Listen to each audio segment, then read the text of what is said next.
অবশেষে অজানার উদ্দেশ্যে বেরিয়ে পড়লাম। আমার উদ্দেশ্য হচ্ছে বাংলাদেশের 64টি জেলা এবং 395টি উপজেলা ঘুরে দেখা। তো সেই উদ্দেশ্যে বাড়ি থেকে বেরিয়ে পড়েছি। সবাই আমার জন্য দোয়া করবেন, আমি যেন আমার এই ছোটো একটি স্বপ্ন পূরণ করতে পারি। বাংলাদেশের প্রত্যেকটা উপজেলা, প্রত্যেকটা ইউনিয়ন আমি ঘুরে ঘুরে আপনাদের সাথে শেয়ার করব।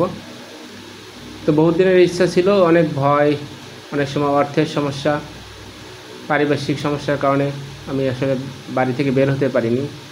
তো অবশেষে আমি মনিটাইজেশন পেয়ে গেছি, এখন আর অর্থের সমস্যা নেই, আর এখন পিসের আর ভয় নেই, কারণ এখন ভয় করলে আর সময় পাওয়া যাবে না। তো সেই উদ্দেশ্যে বেরিয়ে পড়লাম। তো এখন আমি আছি খুলনার দৌলতদিয়া ঘাটে। তো যেহেতু আমি ইচ্ছা করেছি যে বাংলাদেশের প্রত্যেকটা উপজেলা আমি ঘুরবো এবং প্রত্যেকটা উপজেলা নিয়ে আলাদা একটি ভিডিও তৈরি করব আপনাদের সাথে শেয়ার করার জন্য, আপনাদের দেখানোর জন্য। তো আমার প্রথম গন্তব্য হচ্ছে খুলনার দিঘলিয়া উপজেলা। খুলনার দিঘলিয়া উপজেলা হচ্ছে খুলনার সবচাইতে ছোটো একটি উপজেলা, যার মাত্র 6টি ইউনিয়ন, যার 2টি এখন পর্যন্ত খুলনা সিটি কর্পোরেশন অন্তর্ভুক্ত হয়ে গেছে। এখন রয়েছে মাত্র 4টি উপজেলা, 4টি ইউনিয়ন। তো প্রথম উপজেলা হিসেবে আমি খুলনার দিঘলিয়াকে বেছে নিয়েছি এবং পরবর্তীতে আমরা এই খুলনার বাকি উপজেলাগুলো আপনাদের সাথে শেয়ার করব এবং প্রত্যেকটা উপজেলা নিয়ে আলাদা ভিডিও থাকবে। আপনারা দূরে যে শহরটির মতো দেখতে পাচ্ছেন, এটা হচ্ছে খুলনার শহর, খুলনা সিটি কর্পোরেশন। আর দূরে যে গাছপালা বিশিষ্ট একটা জায়গা দেখতে পাচ্ছেন, এটা হচ্ছে খুলনা বিএল কলেজ, ওইখানে খুলনা বিএল কলেজ অবস্থিত। আর এই অংশটি হচ্ছে খুলনার দিঘলিয়া উপজেলা। নদীর এই পারে আছে খুলনা সিটি কর্পোরেশন বা খুলনা দৌলতপুর ঘাট, এবং অপর পাশে হচ্ছে দিঘলিয়া উপজেলা। তো আমার গন্তব্য আজকে দিঘলিয়া উপজেলা। আপনাদের দেখাবো দিঘলিয়ার সুন্দর সুন্দর অংশ, জায়গাগুলো এবং বিশিষ্ট যে জায়গাগুলো আছে এবং দিঘলিয়া কী কারণে বিখ্যাত সেইগুলো আপনাদের সাথে শেয়ার করব। তারপরে দেখছেন যে আমি আছি একটা খেয়া নৌকায়, আর এই যে নদীতে আছি এটা হচ্ছে ভৈরব নদী।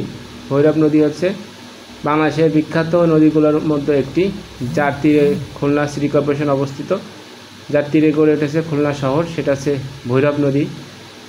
তো ভৈরব নদী বাংলাদেশের অর্থনীতিতে একটি গুরুত্বপূর্ণ ভূমিকা পালন করছে, কারণ এর তীরেই অবস্থিত আছে বৃহত্তম নদী বন্দর যশোরের অভয়নগর। আপনারা দেখতে পাচ্ছেন দূর থেকে খুলনা শহরটি কেমন লাগছে নদীর এই পার থেকে।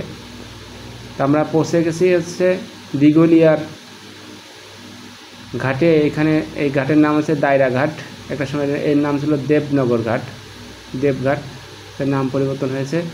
তো এ হচ্ছে খেয়া নৌকায় 2 টাকা ভাড়া। আসলে এত এই আধুনিক সময়ে যেখানে টাকার মূল্য নাই, সেখানে মাত্র 2 টাকা দিয়ে আমি খেয়া পার হলাম। আসলে খুলনা এত সাশ্রয়ী একটা জেলা, সেখানে খরচ খুবই কম। আপনি ভ্যান ভাড়া বলেন, অটো ভাড়া বলেন, খাবার খরচ বলেন, ইভেন দেখেন আপনি নৌকা ভাড়া মাত্র 2 টাকা। অথচ আপনারা জানেন যে আমাদের উলপুরের আরও 10 বছর আগে উলপুরে খেয়া ভাড়া ছিল 2 টাকা, আর এখন এই খুলনা সিটি কর্পোরেশনের পাশেই খেয়া ভাড়া মাত্র 2 টাকা। এ হচ্ছে দিঘলিয়া উপজেলা। এখানে সারিবদ্ধ হয়ে ভ্যানগুলো দাঁড়িয়ে আছে আমাদেরকে রিসিভ করার জন্য। এখান থেকে আপনি দিঘলিয়া উপজেলার বিভিন্ন গ্রামে, বিভিন্ন ইউনিয়নে চলে যেতে পারবেন। তো একটা সময় আমাদের খেয়াঘাটে এরকম গাড়ি সারিবদ্ধভাবে বসে থাকতো আমাদের নেওয়ার জন্য, সেরকম একটি ঘাট সামনে দেখতে পাচ্ছেন।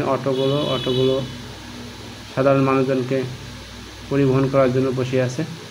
এখান থেকে আপনি কথা বলেই ভাড়া ঠিক করে নিতে পারবেন। তো আমিও দেখি শেষ